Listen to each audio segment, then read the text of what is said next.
We've got these two donnerhush guitars to check out today. We're going to take a deep dive into each of them, check out what's similar and what's different between the two, and ultimately find out which one will be better for you. Just want to give a special thanks to Donner Guitars for sending me these to take a look at, and let's get into it. We're going to check out the similarities between these guitars, then we're going to go over the differences, and then we're going to have a play test so we can check out how they sound. So if you guys are unfamiliar with these Hush guitars, they probably look a little crazy. They're super compact travel guitars, and I've played a few of their electric guitars before, which were all really nice, so I'm pretty excited to check out these Hush guitars with you guys. The two models that we're going to be checking out today are these Hush I Pro and the brand new Hush I EVO2, which I believe EVO is for evolution. This is kind of like their new generation of Hush I guitars. So during the video, you see this dark finish one here. I'm going to just be referring to this one as the EVO2 from now on. And our light finish guitar here is the Pro model. So both guitars are a maple mahogany 7-piece design. And you can see they each have a 5-piece neck, which is really great for tuning stability. You can see on the Pro here, they have pretty similar design with the 7-piece body and the 5-piece neck. Even though these guitars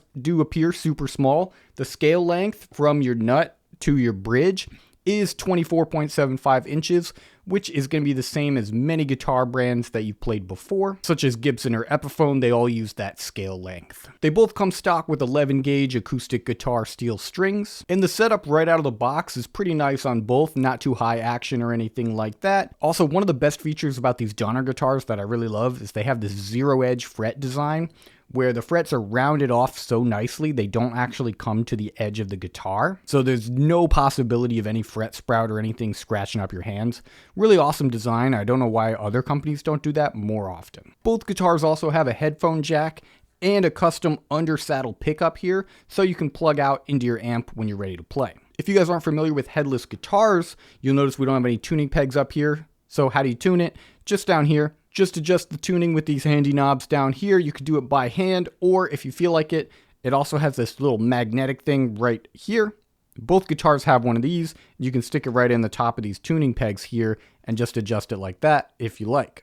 Now let's dive a little deeper into some of the differences between these two guitars. The weight difference between these guitars, although they look pretty similar, the Hush I Pro here weighs about 4.8 pounds, while the EVO2 is only 3.7 pounds. Both are pretty light compared to your standard electric guitars though. And I believe the reason why this Hush I Pro weighs a little bit more and is one of the main draws to this version of the Hush I guitars is the Pro actually has a bunch of built-in effects here on the guitar. We got 18 different effects built in, 8 acoustic guitar body simulations, and 20 slots for impulse responses. That's all built into the guitar with the HPS2 system controls. And we have a Donner H1 preamp with a 5-band EQ and air and tone boost. You can actually go through a lot of the different settings with this knob here. I'm not sure if the camera's going to pick any of that up, but there's a lot you can mess around with and get this thing sounding exactly how you want. And the Hush Pro charges via USB-C right there. It also has Bluetooth capabilities. For the EVO2, we do have that HPS2 Soundcore preamp,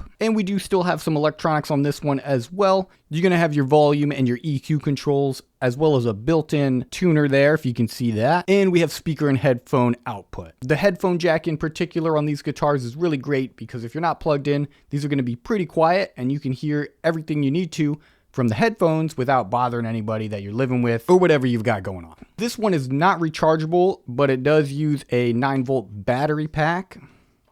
So that's up to personal preference. Personally, I like the batteries because you don't have to worry about recharging it all the time. Just have to buy a new battery every couple months or so. But the rechargeable battery on the Pro does last around 8 hours, which is a pretty long time. The assembly on these guitars is a little bit different as well. So you'll notice this guitar has kind of a silhouette outline here.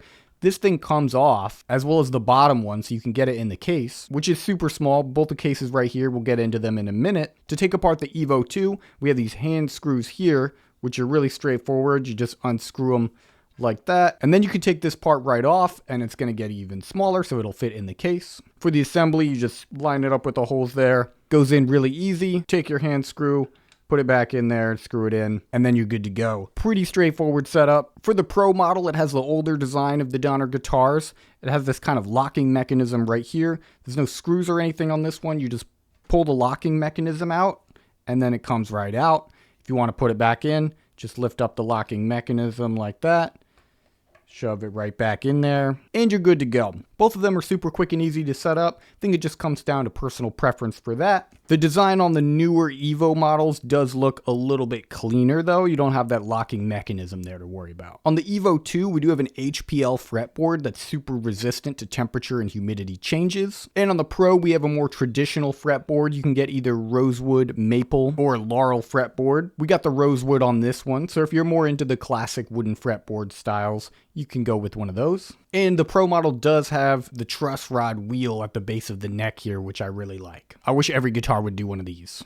It just makes it way more convenient to adjust the truss rod. Also on the EVO2, it's got this new binding design around the body. Looks really clean. Personally, if we're just talking about looks, I really like the new sleek look of the EVO2. Pretty sick. Before we get into playtesting them, I just want to show you guys the cases they come with real quick. This one is the case for the Pro model. It's pretty nice, got these nice metal handles, and there's actually plenty of room in here for the accessories and stuff. Very small case. These are super convenient if you want to take these anywhere. I actually plan on taking these on a trip in a couple weeks. I don't like traveling with guitars because their cases are so massive, but these things are super small. Going on a plane, you can just chuck this in the overhead bin.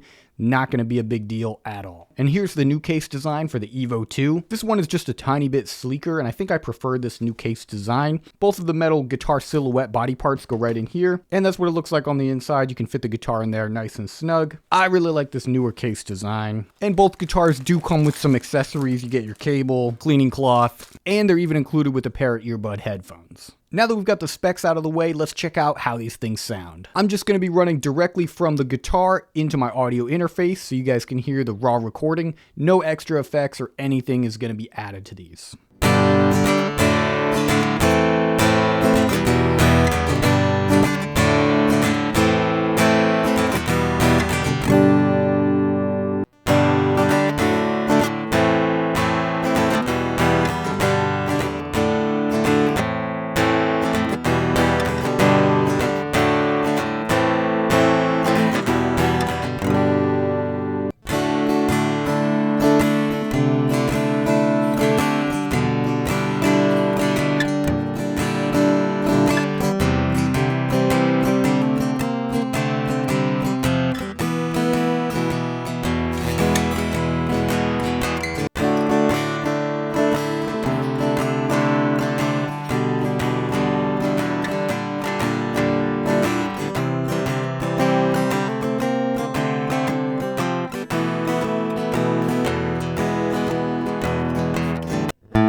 So personally, I'm leaning towards the EVO2, but let me know how you guys are feeling about them in the comments, which one you think sounds best. The main difference overall is if you're looking to get those extra effects, then I would go with the Pro model. But if you're not worried about those extra effects like reverb, delay, and stuff like that, then I would go with the EVO2 model. As of recording, there is a little bit of a price difference. I believe the EVO2 is going for about $229 and the Pro model is about $299. But if you guys are interested in picking one up, you can follow the link in the description and use my discount code Mitch to get up to 15% off either of these models. Or if you like another one, Donner has a lot of different guitar options for sale. Definitely some pretty cool and innovative stuff they've got going on. Let me know what you guys think about these Donner guitars. Have you played one? Are you planning on picking one up for yourself? Thanks for watching, and I'll catch you guys in the next video.